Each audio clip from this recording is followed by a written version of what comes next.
Thank you. Hello, hello, hello. Is this on? Can you hear me? Yeah. This is on. Excellent. Hello. Hello, class. This is the bit where you go to the lecture after lunch and everyone falls asleep. So there's slight snoring at the back. I've got my eye on this lot up here and this lot up here. That's where the snoring is going to be coming from. Well, thank you very much to the organisers for inviting me. It's a real pleasure to speak at Fast Flow. It's my first Fast Flow event. I've actually known Matthew and Manuel for quite a few years from the continuous delivery community in London, where I'm based, with ThoughtWorks. ThoughtWorks, I'm being branded today. So I'm going to be talking about this, how flow works, but because my brain is kind of scattergun, I'm going to be talking about a bunch of other stuff as well, which I've just labelled in the general bucket, other curiosities.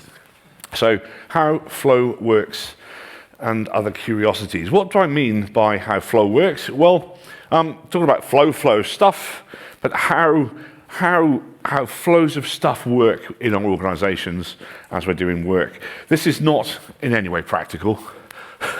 Well, there are some practical bits at the end, but it's hopefully going to give you the space to think a bit about the stuff we do day to day, how our teams work with one another, how they work with things like requirements and things like that, and in general, about how the world, the system of flow, the system of work works. I'm not going to introduce myself other than say I'm responsible for writing that with Martin Fowler, and I'm currently writing a book about legacy displacement because someone's got to do it. Frankly, I'm a bit worried about this one because this were two colleagues.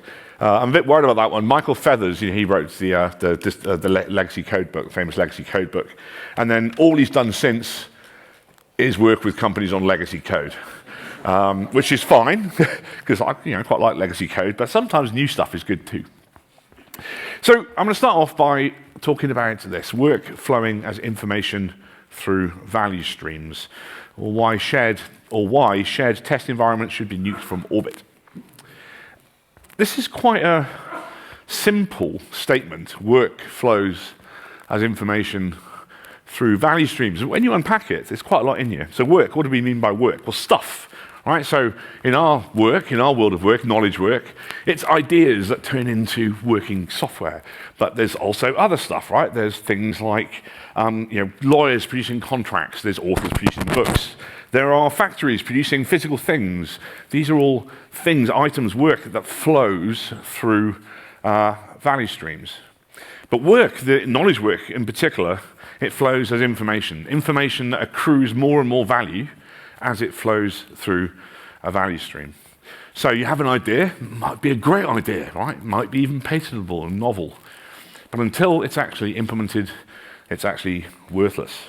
So those ideas flow through a series of stages, value-adding activities, in Team Topology terms, I guess, through a sort of value stream team, accruing more value until finally stuff goes into production and it makes you money, hopefully. Or, in the case of a car, it goes through a production line and then someone buys the car.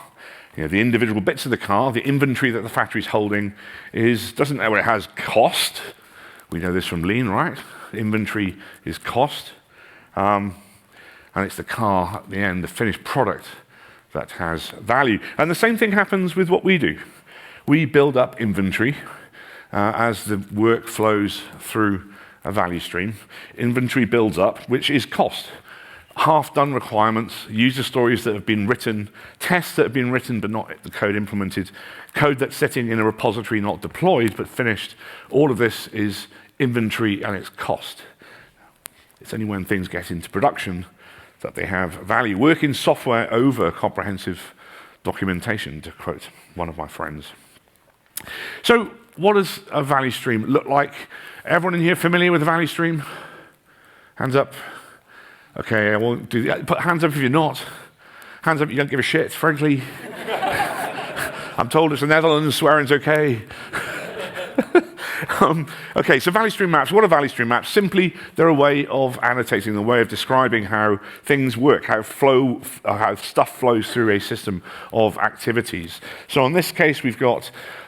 So this is actually from a real client from years ago. There's some work, there's a user story that was sitting for 2 days waiting to be picked up by a developer. It was in development for 3 days, it then sat for 10 days waiting to be picked up by a tester. Then you got another value-adding activity, which is testing, took a day and a half, then sat for 30 days before being deployed. Right? And this is every user story, more or less, these are averages going through this. Right?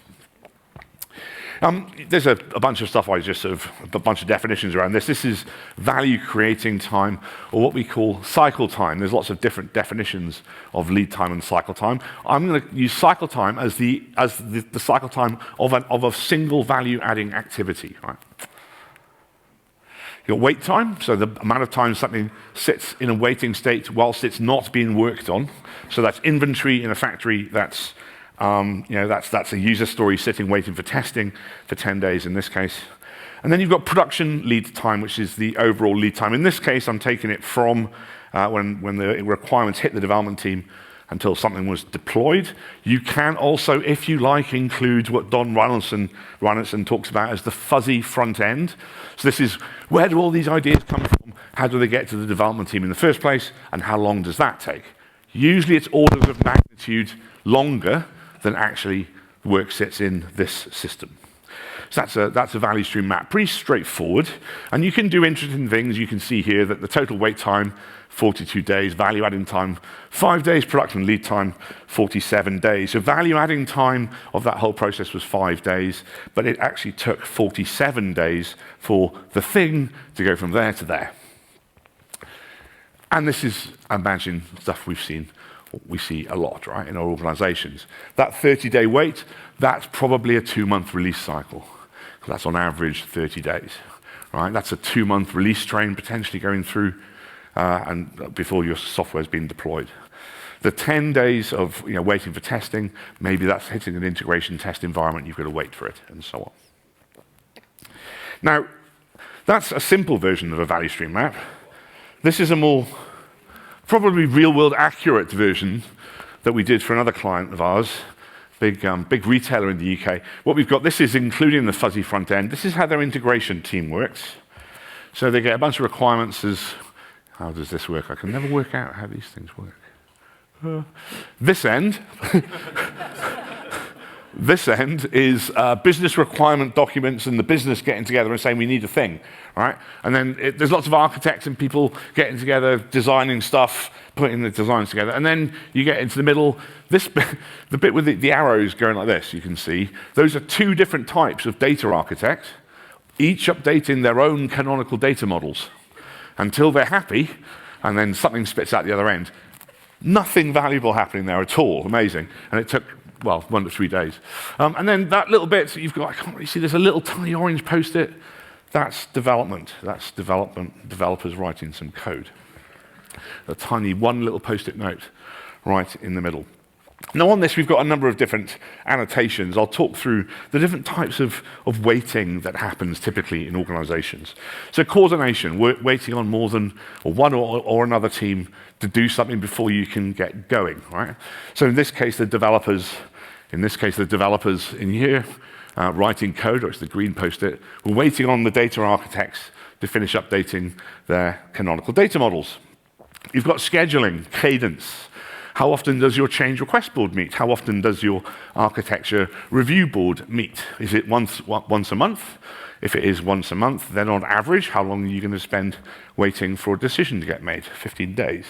All right, so if you've got a technical decision that needs to be made, and it has to go through an architecture review board, the cadence is important in terms of how quickly you can unblock those decisions. Right? If you have to wait 15 days on average for a decision, that sucks.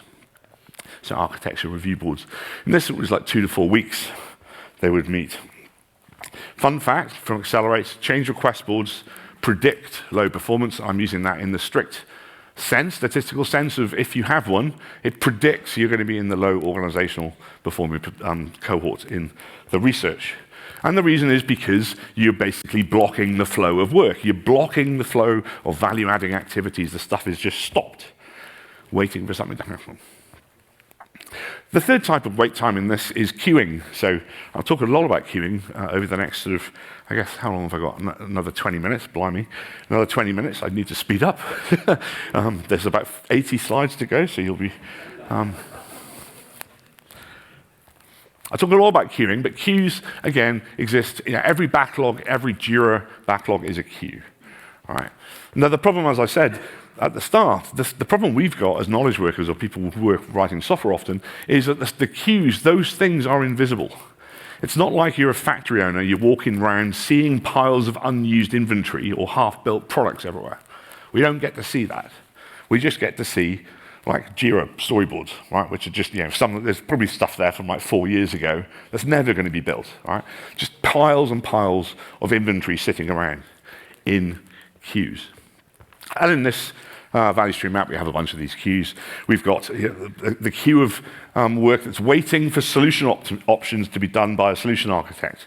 There's a queue of work that's waiting for the integration team to pick it up. There's a queue of requested changes at the front, right at the front of the fuzzy front end from our business stakeholders.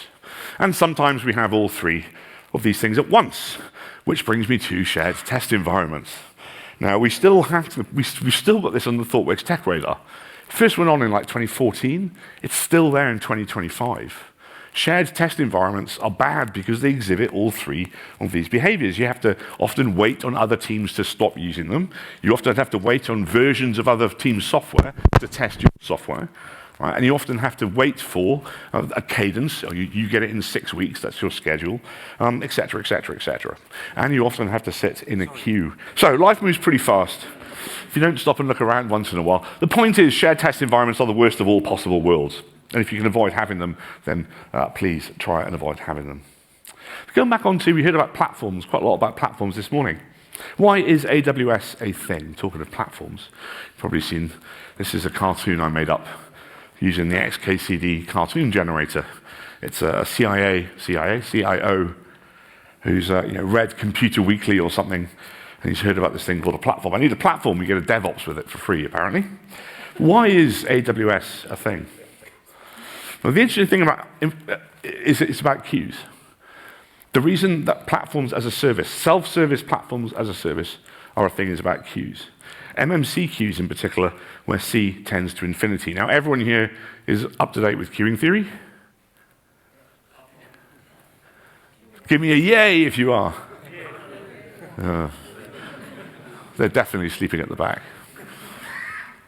I'll talk a bit about queuing theory in a minute, but just to highlight one of the some of the comments that I heard during talks this morning. This is what we in ThoughtWorks call the half-assed or superficial private cloud, which is essentially where you take an existing ops team and you just stick an API on the front of it, or like a nice pointy-clicky front end, and say we've got a platform now. All right, or we've got a private cloud now. And nothing actually ever changes. And you can tell you've got one of these because before you had one, it took you 3 months to get an environment. And after you have one, it takes you 3 months to get an environment, right? Half-assed, superficial, private cloud. This is like 2 years later in this same story. The developer comes back and says, okay, boss, we've implemented the DevOps. We have a platform, but we still can't get anything done. What's going on? And the reason is queuing theory, essentially. The reason these sort of half-assed, or these sort of bespoke private clouds and often half-assed engineering, platform engineering teams get this wrong is because of queuing theory. Now, this is a brief recap on queuing theory. So this is my representation of a queue. And Gregor Hope hates that. But essentially, in queuing theory, you have producers putting stuff into a queue. Then you have service nodes processing things on the queue. And then you have departures from the queue. That's essentially queuing theory. The notation refers to the number of producers, consumers, and service nodes. So MM1 is when you've got one producer, when you've got one service node producing basically one service node consuming items off the queue, and the MM refers to the type of distribution of things going onto the queue. Well, that's by the by. And then an MMC queue is where you've got lots and lots of different consumers of stuff off the queue, right? That's queuing theory, that's queuing theory notation. And the reason AWS or self-service platforms are because they take advantage of this. Right? They take advantage of the fact that because people are expensive, it's better to take people out of the equation. So if you've got a traditional ops team, what you essentially have is the ability to service work on a queue is proportional to the number of people you can hire. They're expensive, they're highly skilled, and they can only work at a particular rate. It's an MMC queue where C is the number of people you can get. Half-assed private clouds, same thing, you put an API over it, you're still limited by the number of people that you can hire to service requests, right? Infrastructure as a service, this is where you invert this relationship. You take the people out of it, and the number of requests for new stuff is only proportional to the rate at which your hypervisor can actually provision stuff, right? The amount of stuff you've actually got. And half-assed platforms, the new thing, is where you put, you guessed it, a bunch of people and a queue in front of the self-service infrastructure. Right? And this is, I'm sure you see this a lot. We certainly see it a lot. So essentially what you've got is you've got these four different types, if you like, platform, three of which are expensive and slow, and one of which means that AWS is the thing. And it's about queuing theory. It's about the ability to service the number of requests is decoupled from the number of people you've got serving those requests. It's why self-service supermarkets are now a thing. It's why self-service check-in in airports is now a thing for airlines. Just flash it just to make sure you get that. Quick sidebar on generative science. Now, there's some interesting stuff going on in complexity science. We started 5 minutes late. Am I okay to go to 30 on this, on the wall clock, or should I come in early? Okay, it's fine. It's fine. So this is interesting, generative science. This is where you use models to explore the real world, right? So you use simulations and models to explore the real world. This is a tool called NetLogo. For those of you who've come across Logo, it's a tool we use to teach kids programming. This is a multi-turtle variant called NetLogo. And you can do interesting stuff, like you can demonstrate, for example, hide navigator. You can demonstrate how birds flock. In this case, birds aren't flocking because the behavior is such that they don't. But if you make some slight adjustments to the behavior of these agents, these turtles, what you end up with is this really interesting emergent behavior that looks a bit like flocking of birds or looks a bit like shoals of fish in the sea. And it's by choosing the starting conditions you get one or the other. There's what's called a phase change between the two. And in this case, it's to do with the radius at which the birds turn, how far away they stay from each other, and so on. You can also do other interesting things with this. You can model, for example, the spread of disease, viruses in general population. This is where a lot of the modeling for COVID during the pandemic came from, using much more powerful, sophisticated versions of these agent-based models. But back to following the work. So we've got these three types of things. We've got scheduling, we've got we've got synchronization, we've got scheduling or cadence, and queuing. And when you put these three things together, they sort of explain a whole bunch of behaviors that we see in our organizations. The first is this idea, the principle of congestion collapse. When loading becomes too high, we see a sudden and catastrophic loss or drop in output. So this happens on our teams, right, when we've got way too much work to do. And suddenly the manager goes, this is taking too long, right, we need to reprioritize everything. This is the highest priority. And then everyone has to stop what they're doing, unload the test environment, put new test data in, and all this sort of stuff. And everything sort of grinds to a halt. Principle of congestion collapse. In systems that are prone to collapse, to congestion, you can get this catastrophic sudden change. And you can show this by using models. So this is a model, simple model, of a road, a motorway. Right, and what you've got on here is a number of cars, simulated cars, traveling along the motorway at a particular speed. And as you can see, they start bunching up. This is congestion collapse on the motorway. We see this all the time when we're driving, right? It's when there's no accidents, right? There's no incident, it's just stop, start. And this is purely a function of the number of cars on the motorway and the speed at which they're traveling. That's literally it. Right, you can control for that. If you control for the number of cars or the speed, you have smart motorways in the UK, which lowers the speed limit automatically depending on the amount of congestion. If you control occupancy, you can sustain high throughput. in systems prone to congestion. So what does that mean for us? And this is an example of this. What does that mean for us? All I've done here is reduce the number of cars in the system. So yeah, all I've done in this is change the simulation such that there's less cars in here. We can do this in our teams. When our teams get overloaded, so there's no slack in the system, what do you do? Well, typically, what we should be doing is stopping work going in and letting the work that's hitting our teams flow through until it's done, and then restarting, draining the inventory is from the Toyota production system. The next thing is the second queue size control principle. I include this at conferences because it's funny. Don't control cycle time, control queue size. So we went to lunch today. How is the queue for the hot food for you? And this is no slight on the organisers at all. This happens every single place you go. Now, the thing is, if you were a conference organiser, you've got a system that looks a bit like this when people go for lunch, right? You've got a bunch of people who are in talks, and then they suddenly arrive at lunch. You build up this massive queue of people waiting, and then they all leave having eaten. But fundamentally, you've got a whole bunch of people arriving at the same time, right? A ton of work arriving in the same system at the same time.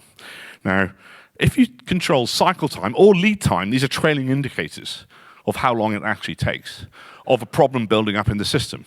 If you wait until you see an uptick in cycle time or lead time, you're going to have to wait a really long time, until like 1.35, half one, until you realize there's a problem.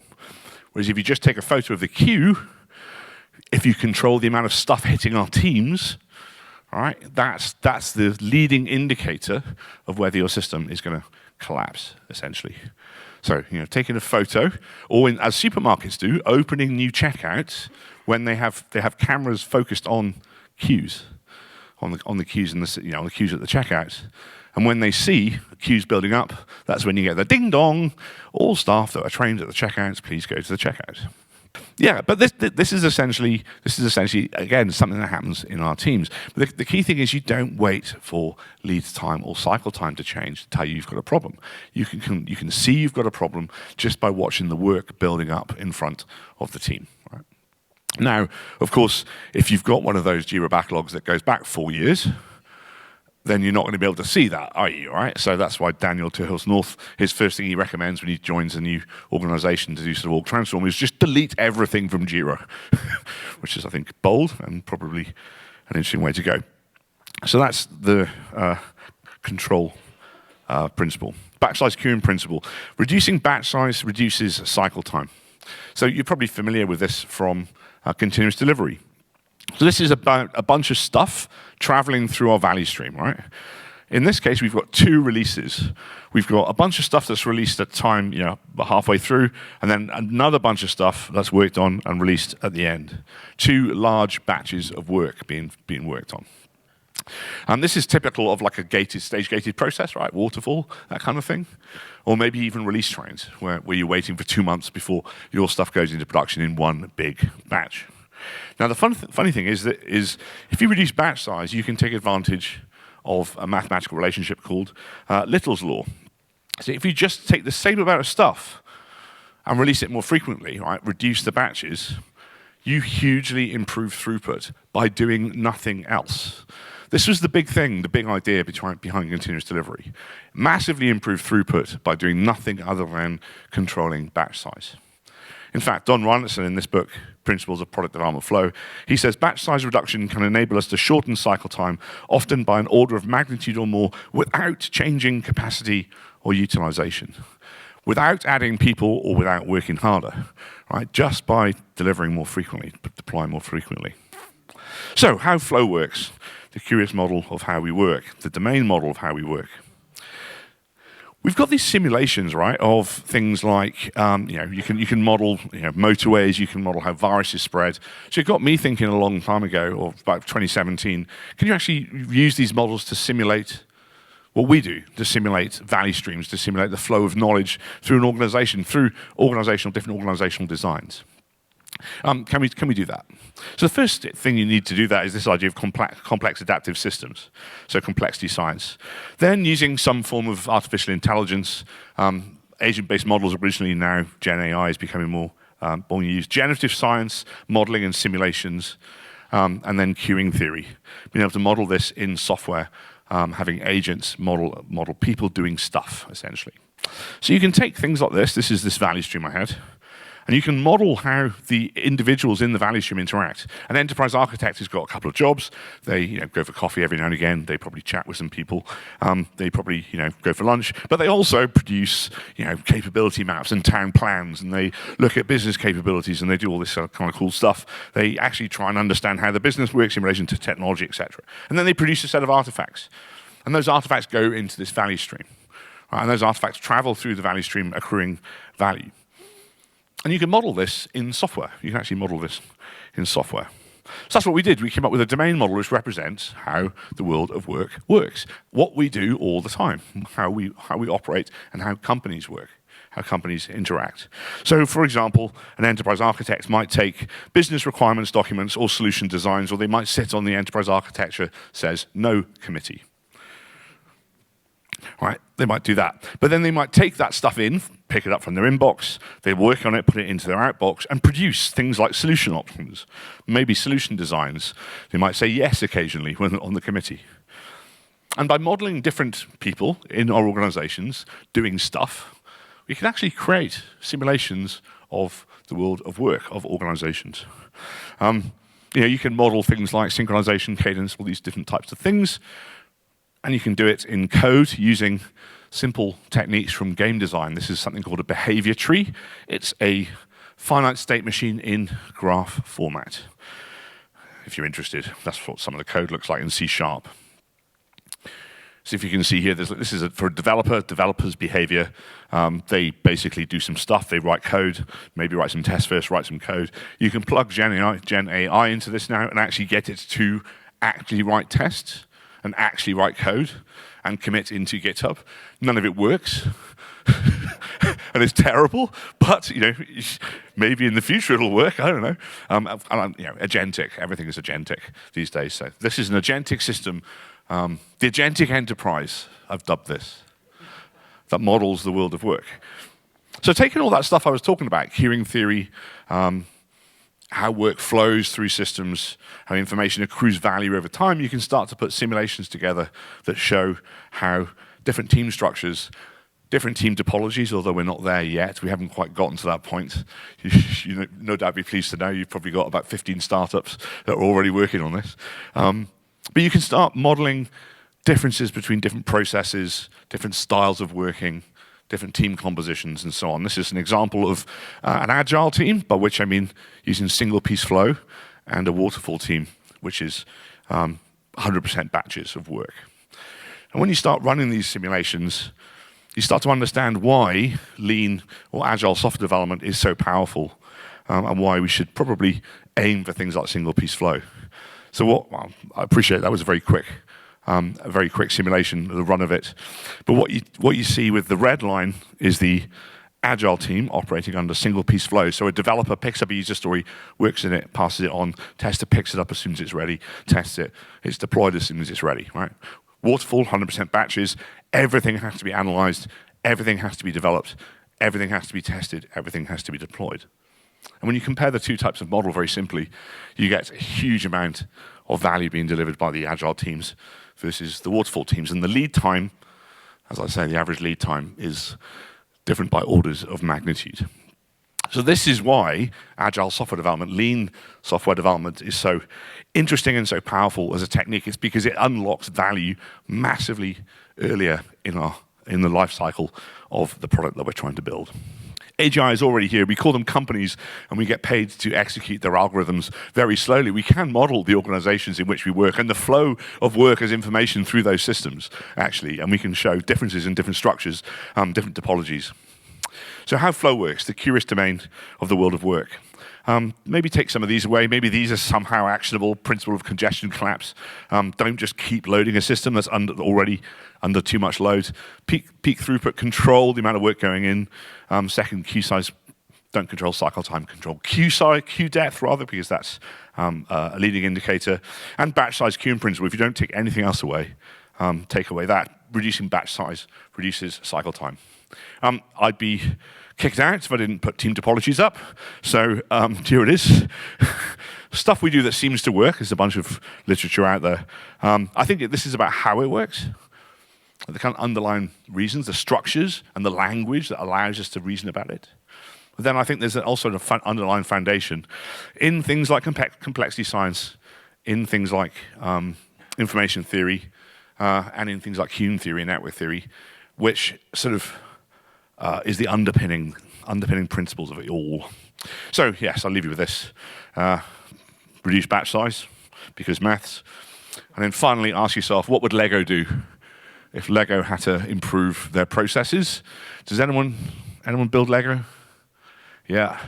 Do you remember there was a change about 10 years ago, 15 years ago, between Lego sets and how they got sent out? It used to be all the bags contain a random assortment of bits, right? Yeah. Now what happens? Now you've got a small batch of bits in a bag relating to a single bit of instructions in the book. Well, what would Lego do? They'd reduce batch sizes. So I suggest we do the same, because Lego is awesome. All right, thank you very much. That's me.